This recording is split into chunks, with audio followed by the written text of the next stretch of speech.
Shri Caitanya, Jaya Nityananda, Jaya Advaita Chandra, Jaya Gaura Bhakta Vrinda, Jaya Jaya Shri Caitanya, Jaya Nityananda, Jaya Advaita Chandra, Jaya Gaura Bhakta Vrinda, Jaya Jaya Shri Caitanya, Jaya Nityananda, Jaya Advaita Chandra, Jaya Gaura Bhakta Vrinda. Continuing with Sri Chaitanya Charitamrta, Adi Lila, chapter number 1, The Spiritual Masters.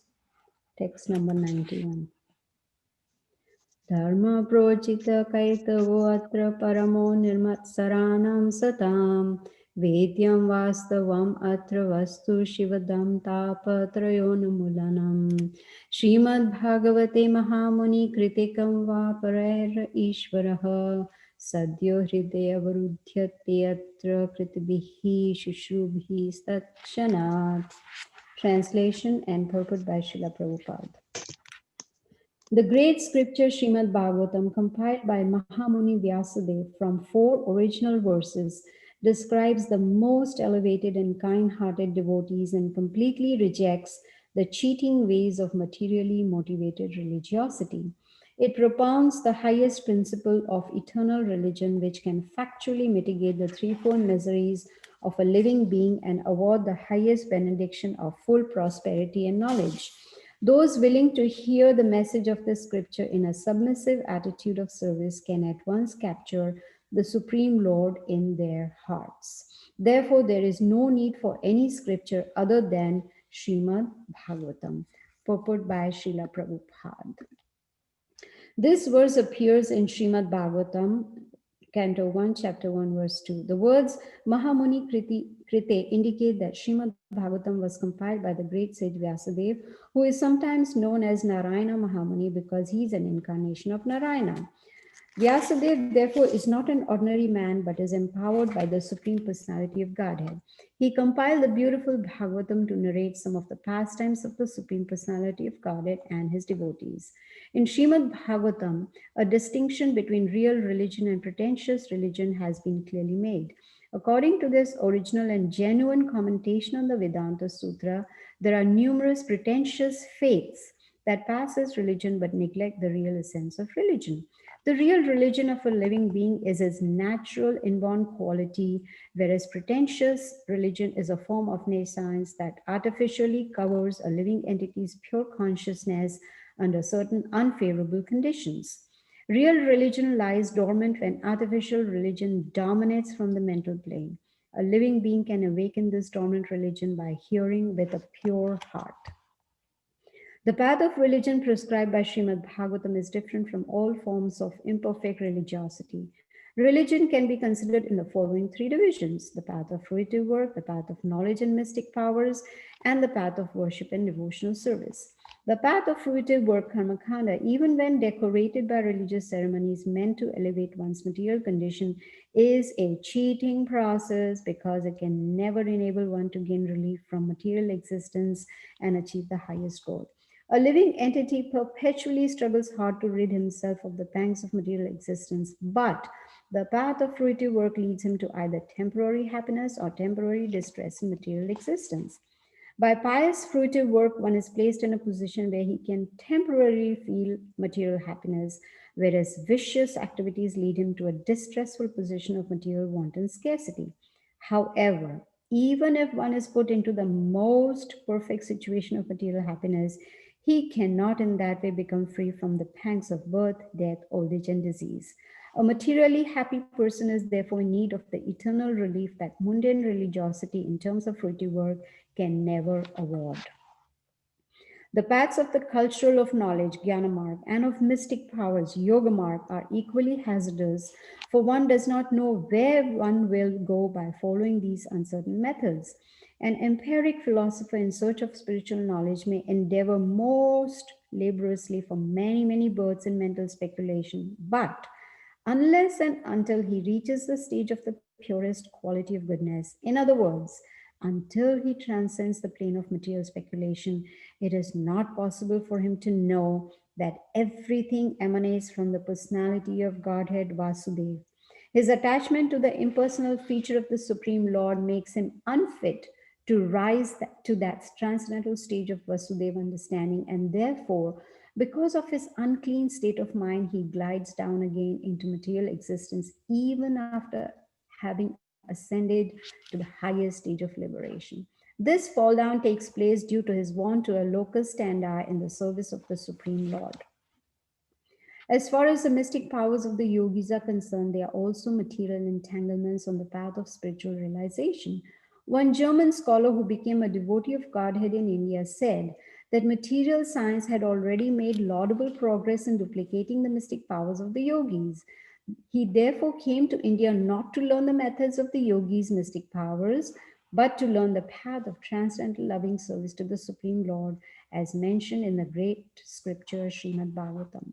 Mystic powers can make a yogi materially powerful and thus give temporary relief from the miseries of birth, death, old age, and disease, as well the material sciences can also do. But such mystic powers can never be a permanent source of relief from these miseries.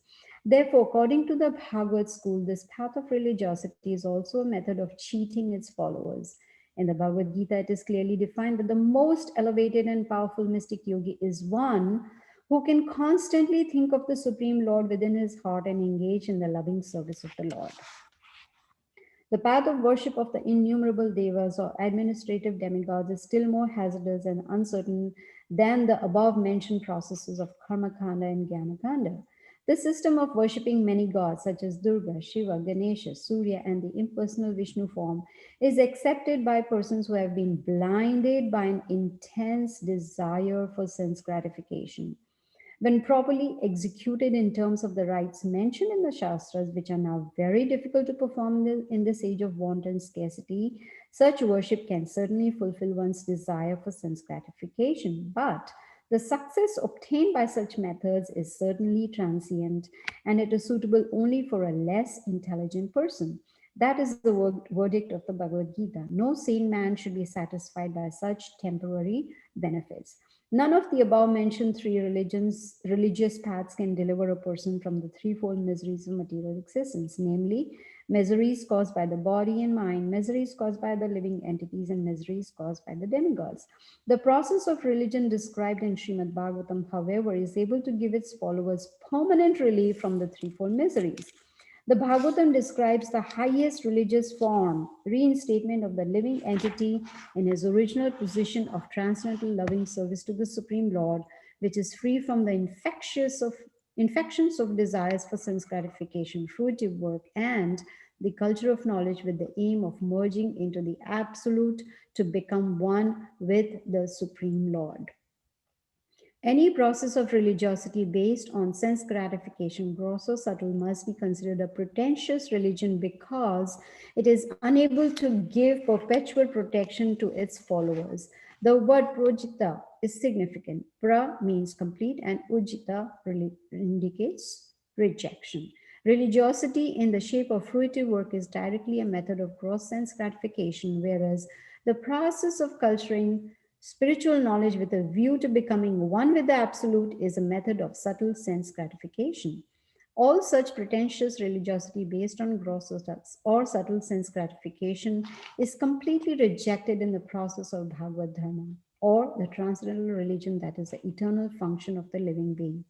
Bhagavad Dharma, or the religious principle described in Srimad Bhagavatam, of which the Bhagavad Gita is a preliminary study, is meant for liberated persons of the highest order who attribute very little value to the sense gratification of pretentious religiosity. The first and foremost concern of fruitive workers, elevationists, empiric philosophers, and salvationists is to raise their material position. But devotees of Godhead have no such selfish desires. They serve the Supreme Lord only for his satisfaction. Sri Arjuna, wanting to satisfy his senses by becoming a so called non violent and pious man, at first decided not to fight. But when he was fully situated in the principles of Bhagavad Dharma, culminating in complete surrender unto the will of the Supreme Lord, he changed his decision and agreed to fight for the satisfaction of the Lord. He then said, Nashto moha smriti labdha tvat prasadan mayachyuta sthityo asmi gata sandeha Karishye Vachanam Tava. My dear Krishna, O infallible one, my illusion is now gone. I have regained my memory by your mercy. I am now firm and free from doubt, and I am prepared to act according to your instructions. It is the constitutional position of the living entity to be situated in this pure consciousness. Any so called religious process that interferes with this unadulterated spiritual position of the living being must therefore be considered a pretentious process of religiosity. The real form of religion is spontaneous loving service to Godhead. This relationship of the living being with the absolute personality of Godhead in service is eternal. The personality of Godhead is described as Vastu or the substance, and the living entities are described as Vastavas or the innumerable samples of the substance in relative existence. The relationship of these substantive portions with the supreme substance can never be annihilated, for it is an eternal quality inherent in the living being. By contact with material nature, the living entities exhibit varied symptoms of the disease of material consciousness. To cure this material disease is the supreme object of human life. The process that treats this disease is called Bhagavad Dharma or Sanatan Dharma, real religion. This is described in the pages of Srimad Bhagavatam. Therefore, anyone who, because of his background of pious activities in previous lives, is anxious to hear Srimad Bhagavatam, immediately realizes the presence of the Supreme Lord within his heart and fulfills the mission of his life.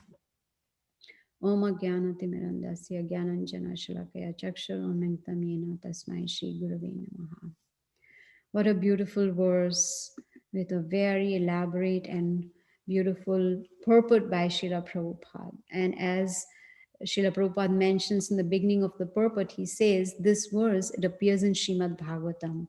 And this verse was spoken by it was the question by the sages, you see. And they also in that verse, Srila Prabhupada in his purpose says that this Srimad Bhagavatam propounds the highest truth, and it can be understood only by pure devotees. Yeah?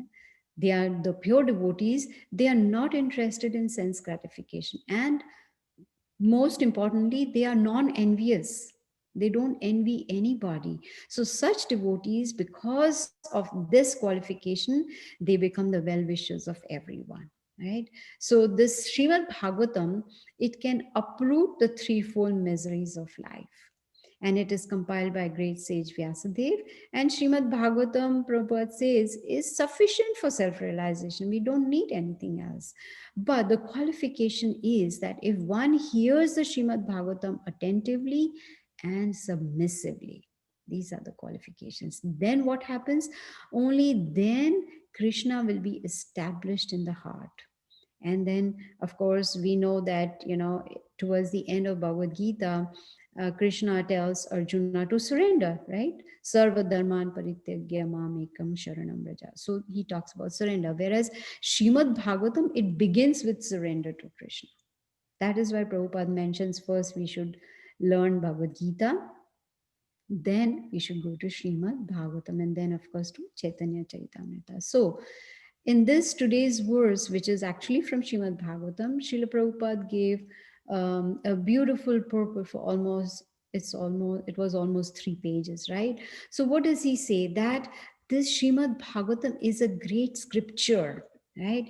It is like previously also Prabhupada has mentioned that it is a ripened fruit of Vedic knowledge. And who has compiled it? Mahamuni Vyasadeva. So he is being addressed as Mahamuni. And he compiled this. And this Mahamuni Vyasadeva, right? What does he say? He was being so merciful, right? Srimad Bhagavatam is about the elevated and kind-hearted devotees. It is about Lord Sri Krishna, right? And that you can see. Why is he saying elevated and kind-hearted devotees? Because they are para dukha dukhi. They are very concerned about the suffering of others. They are very merciful.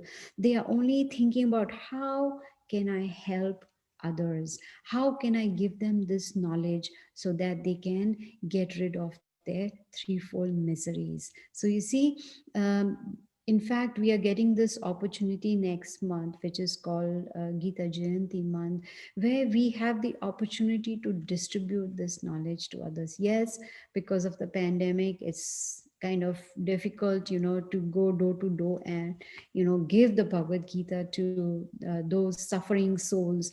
But we can try our best and see how, come up with some ways to how we can distribute Srila Prabhupada's books to the suffering souls. And in this verse and in the purport also, Prabhupada talks about,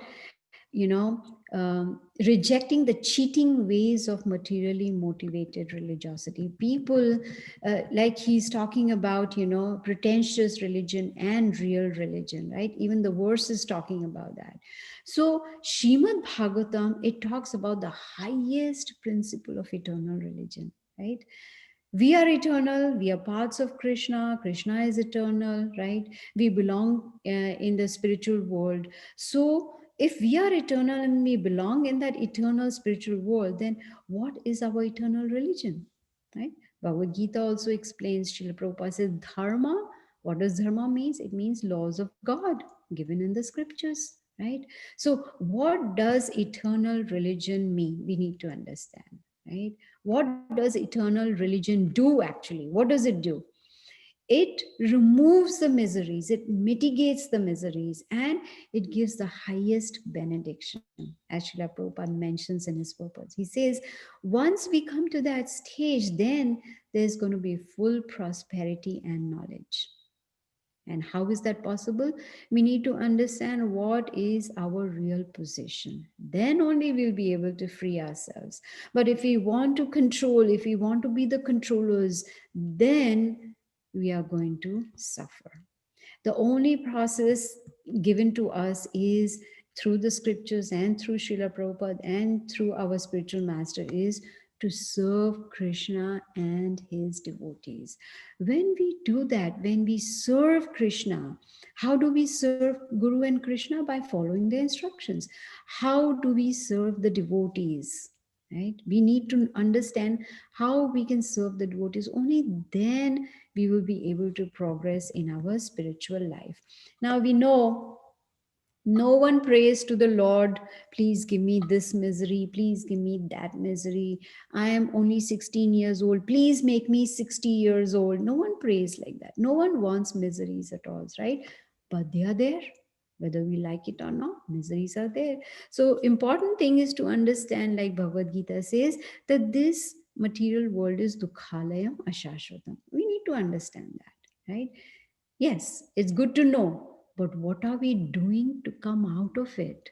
Like I have fallen in the well, and then I'm saying, oh, this well is so dark, it's so deep, and it's stinking, and blah blah blah. I'm going on, but if a person is intelligent, will not worry about the situation that a person is in, but will worry about how to come out of it.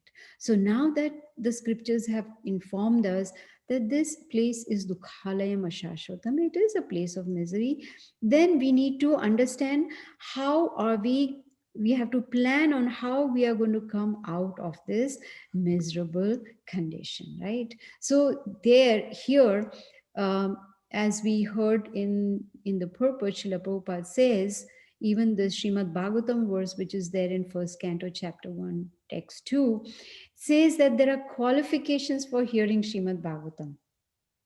What are the qualifications of hearing Srimad Bhagavatam? First of all, one has to have the willingness to hear. So, first, that desire has to come. Yes, I really want to hear Srimad Bhagavatam.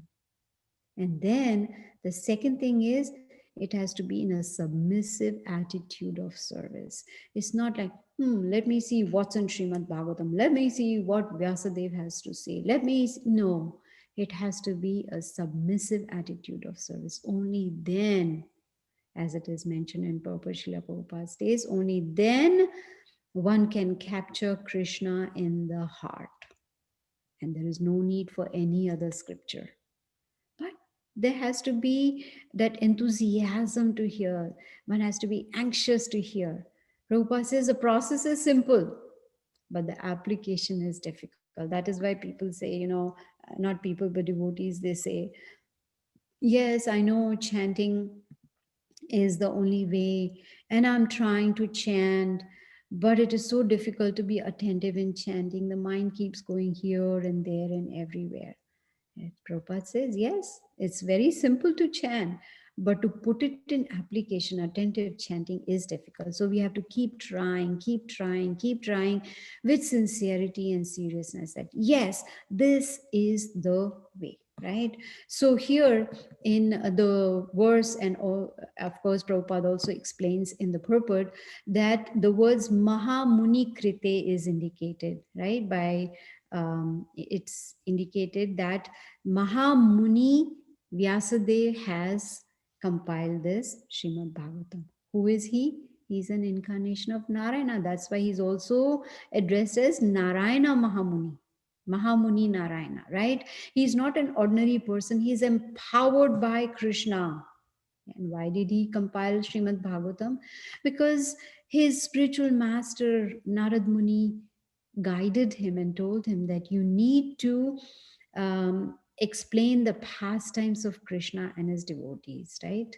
That why is the Srimad Bhagavatam compiled by Vyasadeva? So that we can get attracted to Krishna and his devotees, so that we can have that mood of awe and reverence for them, and so that we can learn from these pastimes and we can somehow or the other progress spiritually.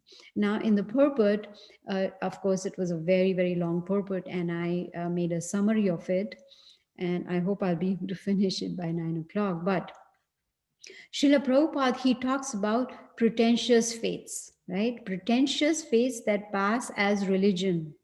They do not understand the real essence of religion. What is real religion? Prabhupada states in the purport. He says it is one's natural inborn quality. Pretentious means trying to be more or trying to sound more than one is important, right? More than what one actually is. That is called pretentious. So, pretentious religion, it covers up our pure consciousness. And Prabhupada explains that if the process of religion is based on sense gratification, then it is pretentious. Very simple as that. So, if we want to see if we are on that level of pretentious religion, we need to figure out, we need to contemplate and see, is my process of religion based on sense enjoyment, sense gratification? Then that is pretentious. But if we hear Srimad Bhagavatam, if we hear Chaitanya Charitamrta submissively and attentively, there will be a revival. Excuse me, revival. Revival of what? The dormant religion, the dormant Krishna consciousness which is there within our heart. Then, of course, in the purport, Srila Prabhupada talks about three divisions of religion. And what are they? Path of fruitive work, path of knowledge and mystic power, and the path of worship and devotional service. Right? Of course, the fruitive work is considered the karma kanda, where religious ceremonies are performed. What for? What? So that the material condition improves, right?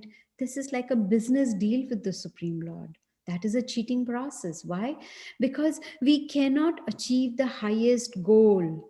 This process cannot help us achieve the highest goal, which is love for Krishna. We keep on struggling, right? We are struggling in the material world since a very long time, right? But we are hoping that we get rid of these miseries. We are looking for happiness. I want happiness. I am looking for happiness. I want somehow or the other to be happy. But we are still suffering the pangs of material miseries. We don't, first of all, we don't know where to find happiness. First of all, we need to understand that this material world is not a place of happiness, which means it's useless to find happiness here in the material world. Happiness, permanent happiness, is there only in the spiritual world. So what happens with material happiness?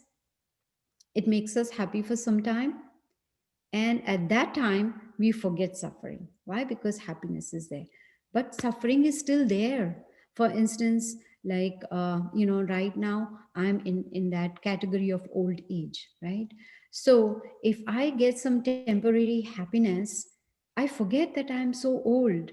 Does that mean I'm no longer old? No, old age is still there. Similarly, suffering is still there.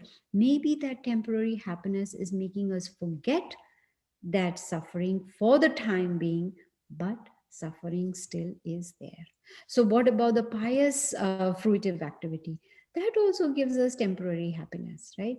Krishna has given us the process by which we can get permanent happiness. Now, the choice is ours, right? He cannot force us. He can, but he doesn't like to force us because it's a relationship of love.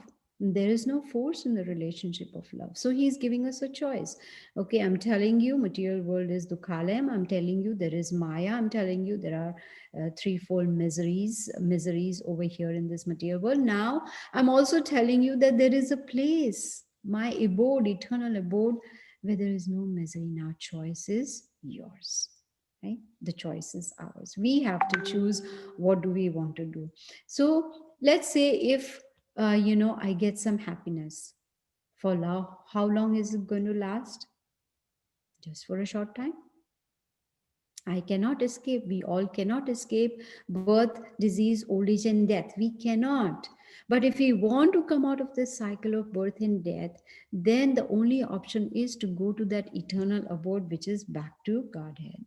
And Prabhupada, in his purport, he's explaining that the Jnana and Yoga Marg, both Jnana Marg and Yoga Marg, they are both hazardous. Why? Because there's no certainty of destination, right? There's no certainty that one will reach the destination. One needs to come to the stage of pure goodness, transcend the three modes of material nature, and come to pure goodness. Otherwise, what will happen? The unclean mind will drag us down. Unclean mind. What does it mean, unclean mind? Unclean mind means where there is dirt, where there is lust, anger, pride, greed, envy, illusion, all that is in there. So if our mind is unclean, it is going to drag us down from Krishna consciousness. And before we know, we are not chanting, we are not hearing, we are not associating, then we are back into Maya completely. And even mystic powers. Mystic powers are a material entanglement on the path of self realization. It's an obstacle. You see, the mystic yogis, they get the powers, they become powerful, but they do not get relief from the cycle or from the threefold miseries. What does Prabhupada mention in the purport? He says that just like in Bhagavad Gita, it is mentioned who is the highest yogi. Yogi nam api sarvesham madgatinantaratmana. Right? The topmost yogi is one who is thinking of Krishna within the heart. You see? So all this process of karma kanda, jnana kanda, and yoga marg and jnana marg, that is not necessary at all. Bhagavad Gita also talks about demigod worship, if you remember, right? In some of the verses, Krishna is explaining what is the goal of those who are worshipping the demigods. It's just an intense desire for sense gratification. They are doing a business deal with the demigod, saying, I'm going to do this worship. You please give me this in return. But Srimad Bhagavatam is giving us a process by which we can get permanent relief from miseries of life. The process is given in Bhagavad Gita and Srimad Bhagavatam, Caitanya Caritamrta. Srila Prabhupada has made it so simple for us. He's given us a process. That's why he says, if the morning program is strong, if we are very sincerely following the morning program, then we get the kavach that Maya cannot strike us. And what is the goal of all this whole process? To develop transcendental loving service to Krishna. There's no desire for fruitive work or sense gratification, or even for that matter, merging into the effulgence of the Supreme Lord, right? The devotees, what do they want? They just want to serve Krishna so that Krishna is satisfied, not that they are satisfied. No. because our constitutional position is we are pure, we are eternal, right now we are entrapped in the body, in the conditioned life, but actually we are pure, our consciousness is pure. So we need to understand from the scriptures, from the purpose of Srila Prabhupada, what we need to do. First of all, we need to understand what is real religion, right? Real, if we are following real religion, means there is spontaneous loving service to Krishna. It comes spontaneously. It's not that someone has to drag us and force us to do something. No, we are eternal. We have an eternal relationship with the Supreme Lord. What does Krishna say in the Bhagavad Gita? Mamay Vamsha Jivaloke Jiva Bhuta Sanatana. Sanatana, eternal. We are Amsha, we are parts of Krishna. Our relationship with Him is eternal because we are His eternal parts. But because we have come into this material world, we have become diseased. In the grips of Maya, we are bewildered and we are lost. So, what happens when we are diseased? When we realize that we have a disease, we approach the doctor. The doctor will, what is that word? Is going to, um, what's that word where the doctor is going to Diagnose. examine? Diagnose. Huh? Yeah, Sorry? examine. Yes, I was saying examine us. diagnose. Diagnose, yes. The doctor is going to diagnose and find out what kind of disease do we have. And based on that type of disease we have, he's going to write a prescription, right? So similarly, we are now diseased in this material world. And that is why most of us, we have approached a bona fide spiritual master, right? He is the spiritual doctor. Of course, the supreme doctor is Krishna, but our bona fide spiritual master is our doctor who, based on our disease, it's not necessary that everyone's disease is the same. No. It could be different, it could be same, it could be in low intensity, some may be high intensity. Based on the diagnosis, the spiritual master gives us a prescription. He tells us what we need to do, right? So, by the mercy of Krishna, we get the Guru, and by the mercy of Guru, we can get Krishna's mercy, right? And because Krishna is so compassionate and merciful, He has given us Bhagavad Gita, Srimad Bhagavatam, Chaitanya Charitamrta. He's given us Prabhupada and He has given us our bona fide spiritual master, right? So, with the help of this spiritual knowledge, we can cure our disease under the guidance of a bona fide spiritual master. We have to understand what is our goal, right? Process is given in the scriptures. Prabhupada has explained it to us, but it is up to us. If somehow or the other we can understand the urgency of coming out of this cycle of birth and death, somehow we can understand the urgency to end this cycle of misery, to get rid of these threefold miseries, then we will be able to take this process seriously, understand our goal. See, process is given to us in the scriptures, but we have to take it seriously. We have to take up this Sanatan Dharma seriously, right? Because of our pious activities in the past, we have now got this opportunity to be Krishna conscious, right? We have gotten the opportunity to hear Bhagavad Gita, Srimad Bhagavatam, Chaitanya Charitamrta. We have this opportunity. But as per Srila Prabhupada in the purport, he says, if we are anxious to hear, then, only then, we will realize the presence of Krishna within our heart. So, this is how Srila Prabhupada has very beautifully explained to us this wonderful verse from Srimad Bhagavatam, that how we can make our life successful and come out of this cycle of birth and death. So, I will end here, and if there are any questions.